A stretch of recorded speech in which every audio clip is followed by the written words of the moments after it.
Yo, what's up? Got a few new things to share today. I got work started on the animations for Gomen, the first boss fight.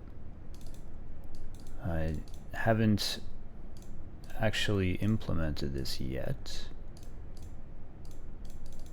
because I was gonna wait until, well, actually, maybe I should just go ahead and implement this right now. But actually,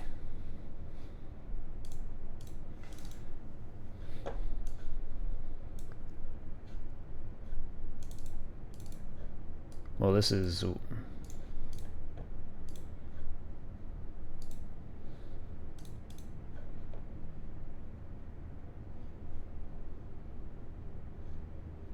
okay. Well, I wanted to show the three different images to show the animation here, but it's not really working. All right, but let's go ahead and see. So I've probably discussed before how I have the heads separated from the bodies so that their heads can turn during combat and stuff and they can look at each other. But let's go ahead and jump right into the actual level and set this up real quick, because I forgot to actually implement this today. So Gomen's idle, and he draws his sword, and then I guess what we need is another... This is like a combat idol. I was thinking, so he has a regular idol where he's holding his sword normally. Here, I can do it here. Yeah. This is just his idol when he's holding the sword, or when he's got the sword sheathed. And there's a conversation going on, and then eventually he's going to whip it out, which is this animation here. And then he goes into this stance. And so it was when he's in this stance that I wanted him to have an idol as well, because you aren't just going to go into the fight right away, but there's probably still going to be some more conversation that happens after that. A few lines is what I'm envisioning. So anyway, I wanted to add combat idle animation. And that'll go into that automatically once this one is done.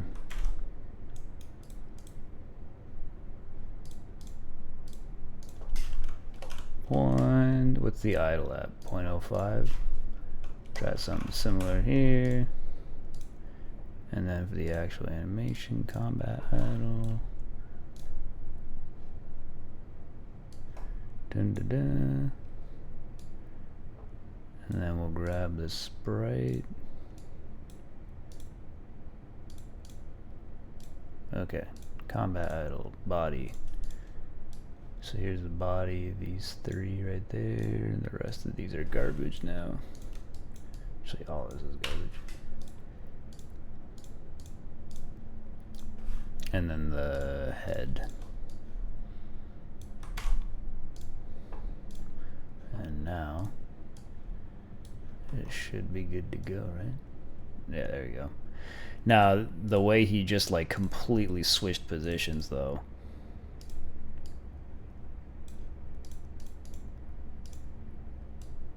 I'm gonna have to redo the pivot for that because that's obviously absurd. I can do that real quick actually. I often have to switch these to a custom pivot here. We have a lot of I never really told my artists to we have a lot of these like files with a lot of transparent space, which I think when things get compressed isn't actually that big of a deal at the end of it all. But there is some weirdness with it in a lot of situations, especially the pivoting is usually a problem. But sometimes you have animations where you do want it to actually retain the motion, because like in this animation, for example, when he takes the sword out, he takes a step back, right? So technically he should move, and that's easier to just have it as part of the animation rather than implementing that like through code or something, or like a tween or some shit. But alright, what am I doing here? So there's the pivot, and then just copy paste that to the rest of everything. Custom apply.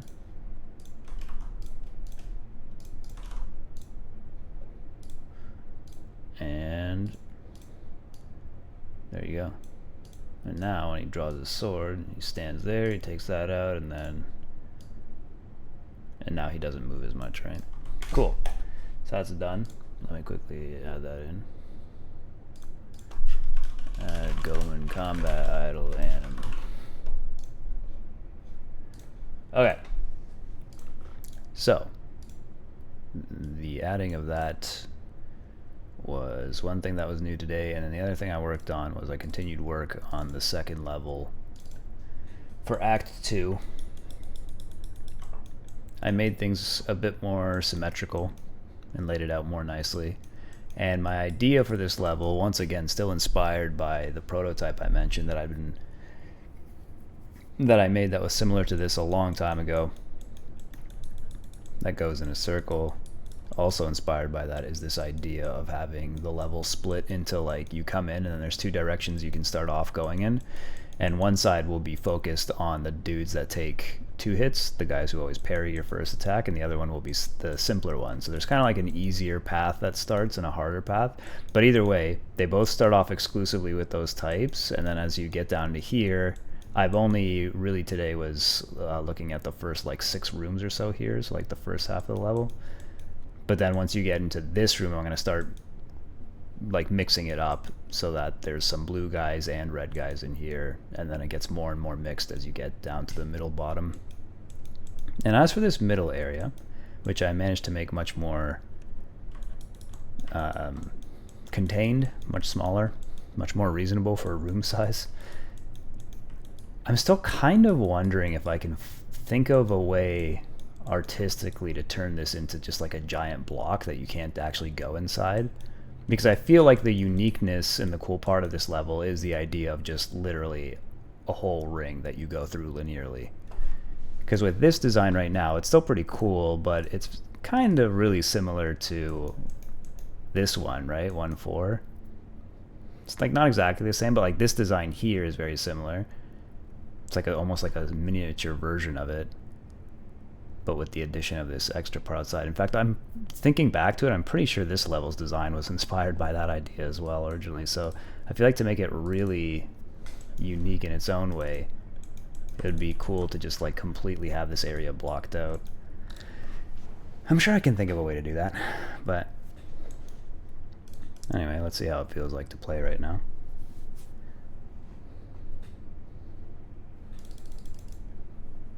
It's reasonably fun.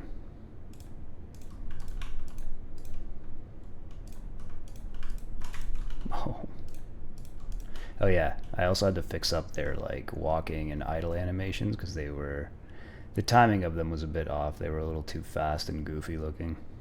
They're looking all right now.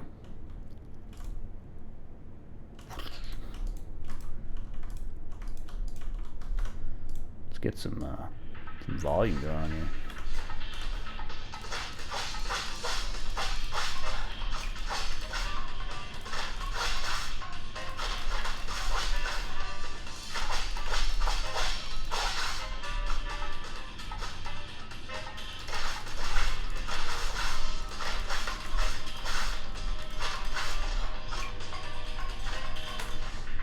So yeah, pretty good. A big part of the difficulty is adding in more kickable objects for them to use. And I think the other thing I want to do uniquely in this level is avoid a lot of obstacles, because like I've used obstacles a decent amount in most levels. It's fairly minimal in level 2-1. 2-1, sorry, is the very first level of this act. But yeah, there's only like a few here. But I think it might be interesting also to have the second level of the second act be maybe the first level in the game that has absolutely no obstacles at all, just straight fighting. Could be fun. A little trickier to make it more difficult, but I think it can work. Anyway, that's it for the work for today. I remembered the topic I wanted to discuss yesterday. Actually, I got a couple. So, okay, first of all, a couple of things here.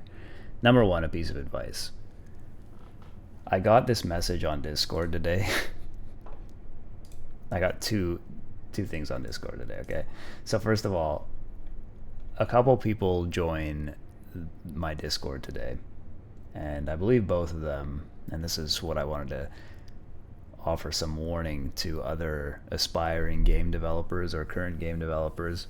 When you put up your game on Steam for the first time ever, you're going to get these people who, I mean, you're going to get scam artists basically, who email you, but oftentimes they join your Discord, and they always start a conversation with you with some bullshit generic message. Let me show you here. This guy here, Brian, says, "Hello, are you the owner of Six Samurai?" I'm already annoyed at what a fucking stupid question that is. No, Brian.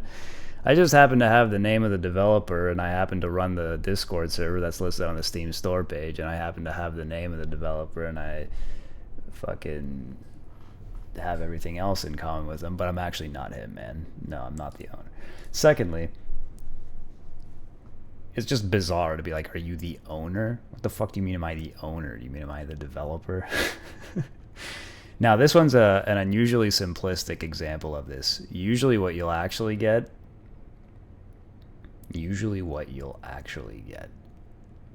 I use way too many filler words, man. Anyway, usually what you'll get is something like, I saw your game Six Samurai and it looks very interesting.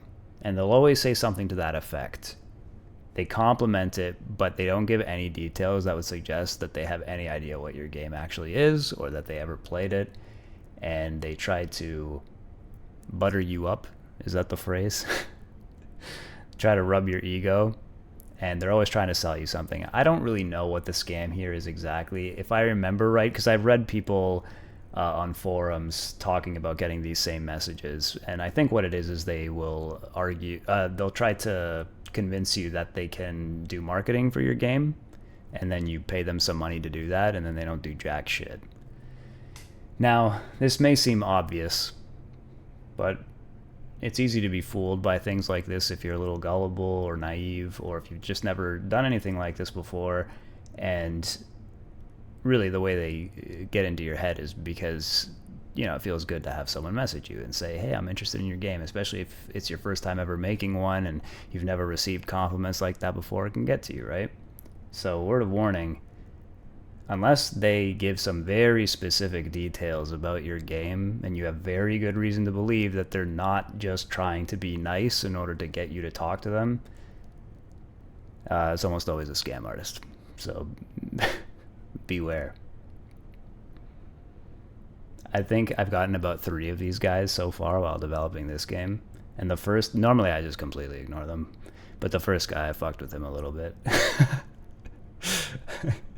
I can't remember what I said to him, but I just wasted his time for a little while because I recognize these guys instantly now whenever they message me. Anyway, so that was one. Another one that was kind of funny here was this guy who joined the Discord server, Marvis Digitals.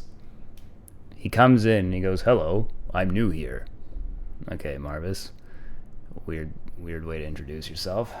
So I also see that this person is doing game marketing, supposedly. You go on their Discord profile and it takes you to the following website. Now, let me pull this over here.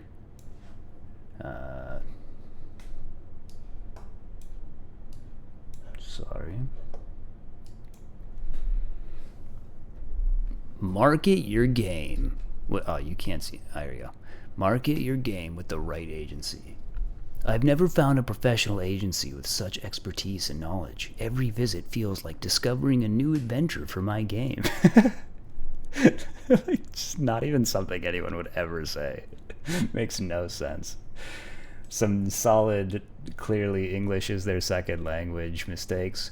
Amazingly, this marketer has worked on every single successful indie game over the past from the past couple of years or so.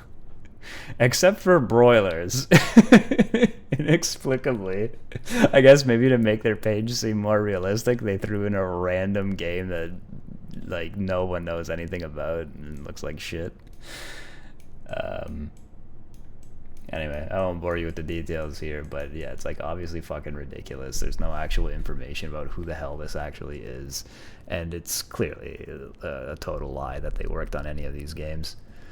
So yeah, just be warned. There's lots of these people who try to promise you things when they see vulnerable indie game developers and want you to pay them to do basically jack shit for you. And on that note as well, I think I've alluded to this in some previous videos, but one lesson I had to learn in finding people to work with is that you have to be... I've learned over experience over the past couple of years in general that I tend to treat people I don't know now with like a, you know, one eyebrow raised, always skeptical. I find that especially in the world of any kind of anywhere where money is involved, everyone is always working in their own self-interest and no one really gives a shit about you. So even when, for example, people open up and they tell you, like I've been mentioning how these scam artists will come in and say, oh, your game is so interesting or whatever, but even people who are legitimate will do that sometimes, and it can be genuine, of course. They still always want your business, but it can also be genuine. Personally, it annoys me either way because I'm I'm very like just get to the point. You know what I mean? I was laughing to myself because I was thinking about how back when I used to work at Digital Extremes, once in a while somebody in the company would message me through the work chat because they needed something from me. They needed me to do something or whatever. And so often people will message you and say to you something like, hey Matt, how's it going? How's your day going? Something like that. And this will be a person, it's a relatively large company, there's like 300 people who work there, and it'll be a person who I have never spoken to before. Or it's someone I've spoken, the last time we talked was like a year ago, because normally the things we do at work, they don't intersect very much. So they message you and they're like, hey, how's it going? And every time this would happen, I always know, like, okay, this guy's messaging me because he needs something from me. And it always, and I had a buddy there and we would laugh about this sometimes because we would both complain about how, like, it's so annoying when people try to make small talk with you for no, it's this weird, I don't know if also this is one of these, like, Canadian politeness things. But over time, I learned to just not respond to people when they talk to me like that. Like, when someone messages me, and they say, hey, Matt, how's it going? I just will ignore them because within 5-10 minutes, if I don't say anything, they'll then follow it up with, yeah, I was wondering if you could check this thing out for me. And it's always like, why don't you just say that? You know, it's not rude to just be like, hey, man, I'm working on this thing. Could you help me out with this or whatever, you know, instead of with, hey, how's it going? You don't give a shit how it's going, man. Just get to the fucking point.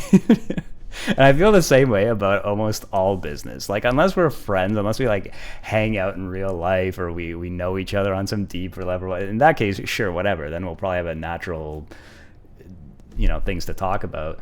But yeah, I don't know. Under any circumstance, like, it's whatever. I find it pointless and kind of annoying, and so I even feel the same way like that when I'm running my own business now, and I get emails from people or I have conversations where, and it's just like yo, like everyone does this too, man. Like like everyone. I don't know, people who you know, when I was looking to hire contractors and publishers, and everyone, and that again, sometimes there's a genuineness to it. And I appreciate that, but like if somebody wants my business, I feel like what I appreciate most is someone who just comes to me and is just like, yeah, here's my stuff, here's my portfolio, here's what I do, you know, I see that you're working on this game, let me know if I can help you out, and I can give you a quote or whatever it is you're looking for. And that's I don't know, I feel like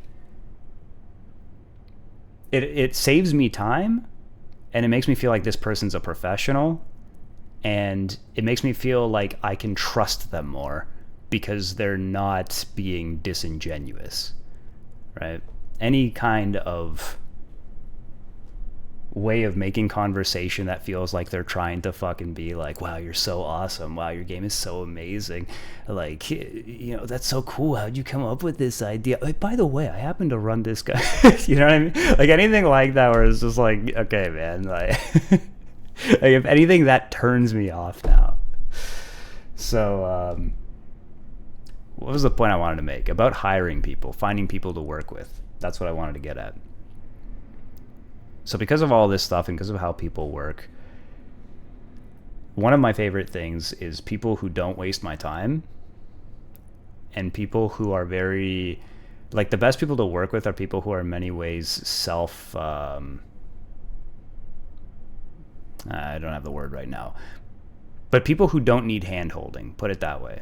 I can't tell you how many people, when I was, for example, looking for an artist, I probably had a good dozen potential candidates. I cut it down to just 3 because 9 out of those 12, when I gave very simple, straightforward instructions, and this was something I was carefully looking for, someone who is on the same page as me, gets what we're doing here, and when I give them simple instructions, straightforward instructions, or I give them some creativity to do what they want with it, whatever, like, they will never come back to me and ask me a million stupid, pointless questions, which then wastes more of my time.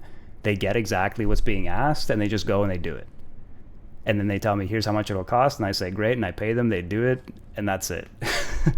And that kind of professional, straightforward, honest back and forth, I found is one of the most important things for me. That is really what defines someone as being trustworthy and probably skilled and very professional at what they do.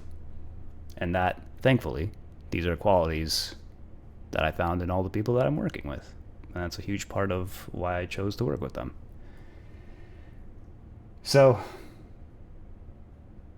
if you're at all like me and you like getting along with people, and maybe sometimes you weren't assertive enough, or you can be a little naive or whatever, I'm telling you to internalize, especially if you're going to be spending your own money on something from a business perspective. Unfortunately, you do have to be ruthless. You have to really carefully filter out people who waste your time, or who won't put the effort in, or who don't really care about what they're doing and are just trying to sell their business, or people who are willing to be kind of shady or mislead you in some way in the hopes that you'll give them your business. Anything like that, to me, in my experience, is like every person who's ever approached me in that way and I decided to be nice and give them a chance, I came to regret it. So there's my piece of advice on that.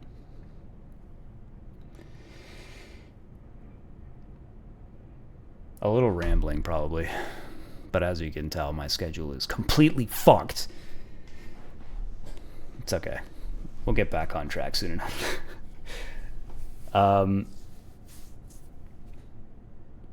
There was one other thing I want to talk about, actually. Fuck it.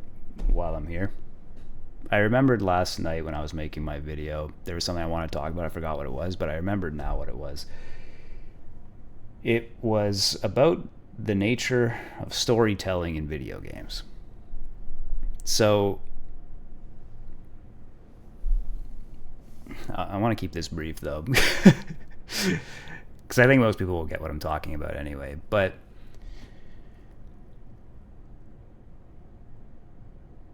to put it simply, one thing that is unique about video games in comparison to other art forms is that it started out as a piece of entertainment. And not even entertainment, but literally as toys for children. The origin of video games is kids in arcades in the 80s feeding quarters to a machine to play Pac-Man and Space Invaders and Pong and whatever the hell else, or playing their Atari at home. And not to say that adults couldn't play it too, but the point is it was fundamentally games in the purest sense of it. Games you play for fun. And not to say that it had no artistic merit whatsoever, but its origin isn't in some kind of like deeper self-expression or some kind of revelation about life, or however else you want to put it, or even in storytelling all that much. And I think because it has that origin, and not only because it has that origin, but also because storytelling with interactivity is extremely difficult. most games, even now when they try to tell a better story, something more comparable to a movie or whatever, it's often very disconnected from what actually makes it a game. It's like a series of cutscenes that interrupt what the game actually is. And that doesn't mean that it's bad, it can still be good. But I think one of the challenges for games to become a more serious art form, which I know a lot of people are trying to do now, and which is one of the things that interests me the most, is some kind of, I feel like it's going to require some kind of paradigm shift to find a way to tell a story through interactivity. Because when you look at games that, let's say, focus a lot on their story, especially, or the kinds of games that people say have like the best stories, let's say, those, not coincidentally, are like point and click games. A Disco Elysium, where it's almost like practically reading a book. It's the kinds of games where there's actually very little game there. And it seems like in general, where there's a good game, the story is often irrelevant. It might be interesting, it might help give context or whatever, but you could totally rip it out of there and people would play it anyway and it would still be awesome. And you know what I mean? It's just there for like flavor. And in the games where the story is extraordinarily important, you have very little game. And I think the combining of these two things is the next challenge to make games into a more seriously taken art form. And then I think there's other elements that come into play with this as well that make it difficult, which is that I think a lot of people who write for video games are coming from places of like, I don't know, other nerdy entertainment types of things, comic books and stuff like that. And I feel like not as much like serious literature work or writing for scripts for movies or things like that. I don't know.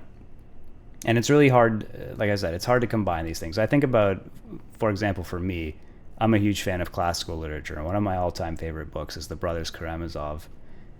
And I think about things like, how the fuck would you make a game that could ever be as reflective or as thoughtful as a book like that? Or of almost any book? Or even of a great film? How do you take interactivity and turn that into something that can express those kinds of ideas? I think one of the best examples currently of a game that's done it the best was Papers, Please. I think Papers, Please is an excellent example of one way in which it could be done, because that's a game I think that actually does very directly combine its gameplay with the story that it's telling, and they're totally immersed within one another. And arguably, it's a good example of a game where if you rip out either the story or the interactivity, you end up with something that's just not good either way. This was something I was trying to do in my first game as well, and is one of the things for like what I'm really proud of it is also the same thing, where I directly intertwine the narrative of the game with what you're literally doing in the gameplay itself. And that was a really important element of that for me. Unfortunately, of course, this is like part of the other problem too, though, is when you sit down to play a game, people are already also trained in a way where, and I don't want to say trained, but it's just like the intent behind it is you sit down to play a game, you're not necessarily looking for a thoughtful experience either. A lot of the time, you want to sit down and play a game precisely because you want to be entertained and to escape into some fantasy diversion or whatever. And so there's perhaps another question there of what the market for that is. And that was one thing I was curious about when I was making my first game, precisely, is like, would anyone even be interested in this? Now, I don't know if that was the best test of it, because I didn't know what I was doing and I was terrible at marketing that. And I didn't think about that at all. And that is something that matters. But anyway, yeah. So when it comes now to Six Samurai, I think this is, once again, a game that's more like I'm telling a story that to me is deeper and is more meaningful, but it's a little bit more like a traditional game where the gameplay and the story are not necessarily directly intertwined. And in fact, the violence, for example, in the game is kind of incidental to the story. But because I thought a lot about how you tell a story well in games, like another issue for me with storytelling in games too is the way how when you're reading a book and you're reading about a character, you get to know that character in it, and their experiences and their thoughts and whatever else can trigger you to feel certain things or to reflect on your own life.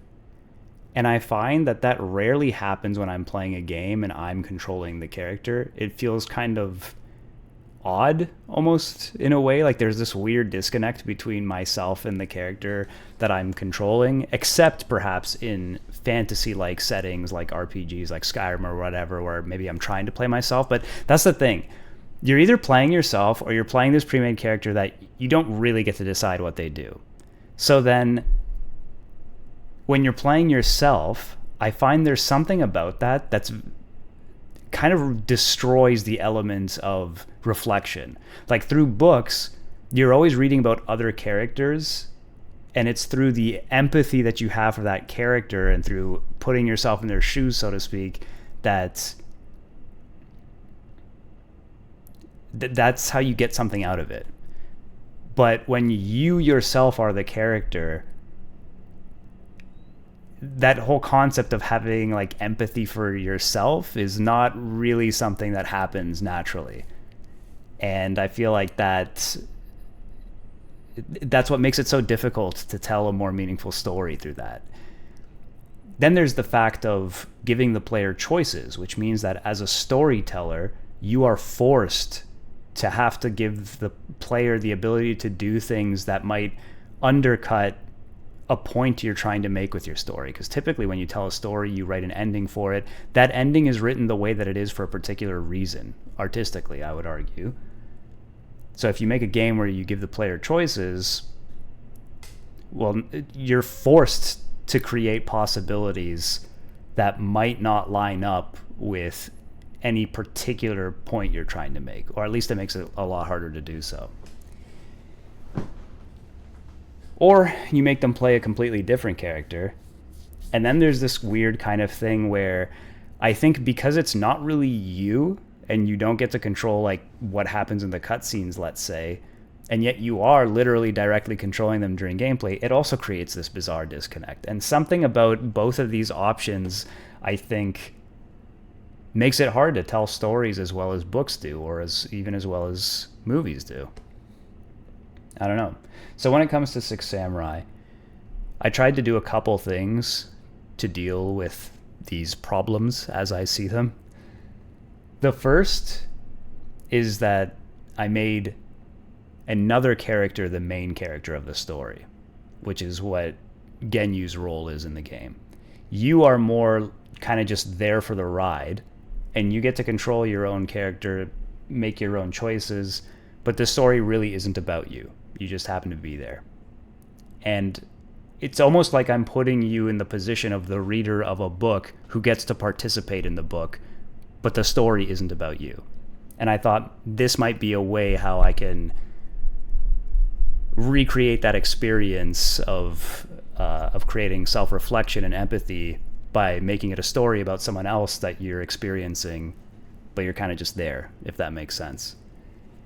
And you can see also in other games how oftentimes the best characters and the characters people love the most, in a very characterized way, because you have like, I don't know, you have like a Mario, you have Link, and they're iconic, but they're not characters in like a personality sense, you know what I mean?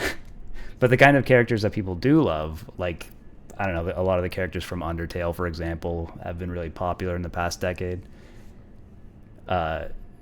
Anyway, my point is that it's almost like never characters that you yourself are. It's the other characters you interact with, the other characters you experience. And I think it's for the reasons that I described.